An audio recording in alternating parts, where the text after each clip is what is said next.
Bonjour et bienvenue sur la chaîne, la ASBIM H10, la nouvelle version. Alors je vous ai déjà fait une revue sur la première version.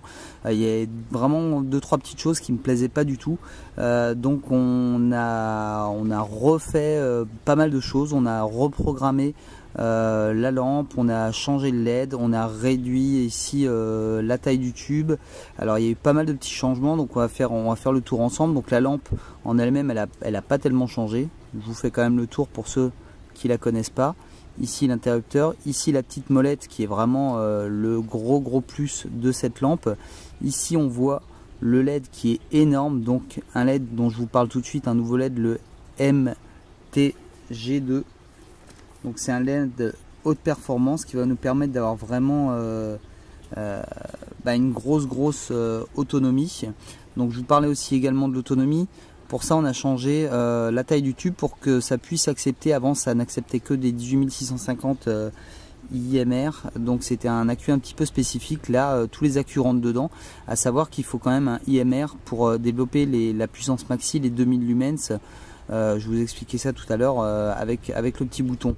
Alors je la compare évidemment avec l'Armitech qui pour moi reste toujours la référence parce que j'ai beaucoup de retours dessus, beaucoup de retours concernant surtout sa fiabilité.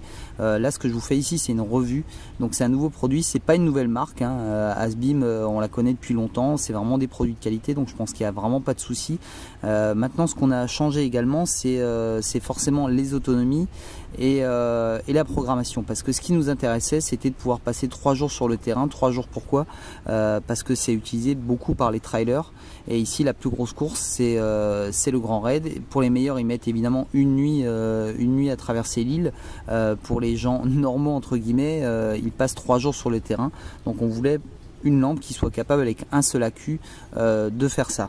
Donc la reprogrammation c'est la suivante, on est passé à un mode 1 qui est à 50 lumens, qui suffit mais vraiment largement pour marcher.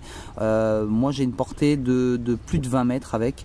Ce que je vous dis moi quand je parle de portée, c'est vraiment pouvoir voir une silhouette, reconnaître une silhouette humaine à telle distance. Donc pour moi 20-25 mètres avec le mode 50 lumens c'est tout à fait possible. Donc imaginez qu'on marche vraiment correctement avec ça, hein, sans souci, même en cours, il n'y a pas de problème. Et là on a 36 heures d'autonomie, donc c'est vraiment énorme. Un deuxième level de 80 lumens pour 20 heures, un mode de 160 lumens pour 8 heures et un mode 4 de 700 lumens pour 1 heure et demie. Alors tout ça c'est les chiffres que j'ai sur la petite notice. Sur le site j'ai d'autres chiffres, donc il faudra que je vérifie vraiment ce que je vous dis au niveau de la programmation. En tout cas c'est ces 4 modes. Pourquoi 700 lumens? Parce que ça suffit largement, vous l'avez vu sur les photos, et ça consomme moins, ça chauffe moins, etc. Le gros avantage de cette lampe évidemment c'est cette petite molette qui va pouvoir nous faire changer les fonctions. Donc ici un commutateur à double étage, ça veut dire que quand j'appuie une demi-fois dessus, hop, la lampe s'allume au bout de 0,5 secondes. Avant il fallait 2 secondes, ça m'énervait plus que tout. Donc là voilà, j'ai juste à tourner la molette pour changer les modes et pouvoir passer au mode qui me convient le plus. Évidemment mémorisation du dernier mode utilisé, je rappuie encore sur le demi-étage et la lampe s'éteint. Si j'appuie complètement là, j'envoie les watts, j'envoie les 2000 lumens qui très honnêtement ne servent plus parce que c'est vraiment trop puissant. Ce qui est aussi intéressant à savoir, c'est que c'est une lampe qui est vraiment très légère, parce qu'on est une lampe nue à 52 grammes, un accu ça fait 48 grammes, donc voilà c'est un ensemble à 100 grammes. Un petit peu plus avec le bandeau qui est livré avec. Donc vous verrez sur l'autre revue où j'ai détaillé le bandeau. C'est une donnée qui est importante évidemment en course, mais également si vous faites de la rando, etc. Parce que je vois notamment, j'ai discuté pas mal sur pas mal d'endroits, il y a des lampes qui sont extrêmement lourdes déjà. Enfin voilà, ça c'est vraiment, j'ai l'impression que ça pèse rien. Imaginez 100 grammes c'est vraiment rien, mais je vois des lampes qui font 300-400 grammes, c'est énorme, c'est vraiment trop. Même si c'est pour un marcheur simplement, ça peut devenir vraiment gênant. Donc l'avantage aussi de ce petit commutateur ici, enfin de ici, cette petite partie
être en t-shirt, à voir à plus de 300 mètres, et en quelques secondes on se retrouve littéralement dans les nuages à plus voir à quelques mètres. Donc ici on a quand même un point chaud qu'on va pas forcément voir correctement sur les vidéos. On le voit un tout petit peu ici parce qu'il est extrêmement large. Voilà, donc on a toute cette lumière résiduelle, mais ici plus on va s'éloigner, forcément plus ça va être large. Donc ça va pas être gênant, on va pas être omnubilé par ce point central, puisqu'il est vraiment très large. L'autre avantage évidemment d'avoir une concentration de la lumière, c'est justement dans ce type d'environnement, brouillard, etc. on va avoir forcément une meilleure pénétration. Deux types de LED, le neutral white en 4000K et le cool white. Moi j'ai toujours une préférence pour le chaud. Vous verrez sur les photos la différence. On voit vraiment mieux les milieux, surtout en milieu végétal, on va dire. On voit beaucoup mieux les reliefs. Moi je distingue beaucoup mieux les reliefs, les matières, etc. Imaginez que vous courez sur un sentier avec du neutral, on va mieux voir si c'est des racines, si c'est des cailloux, si c'est de la terre, etc. Qu'avec une lumière blanche qui écrase un petit peu. Donc moi j'ai une préférence pour le neutral. Voilà, il y en a qui préfèrent le blanc, etc. Ça c'est vraiment une question de choix. J'espère que les photos vous aideront un petit peu à voir cette différence. L'accu, il se retrouve simplement ici, il suffit de dévisser, il n'y a pas de mystère. Tac, voilà. Et ici, l'accu se retrouve là, on est toujours sur du 18650. Donc, pas beaucoup de choses à dire en plus. Noir mat.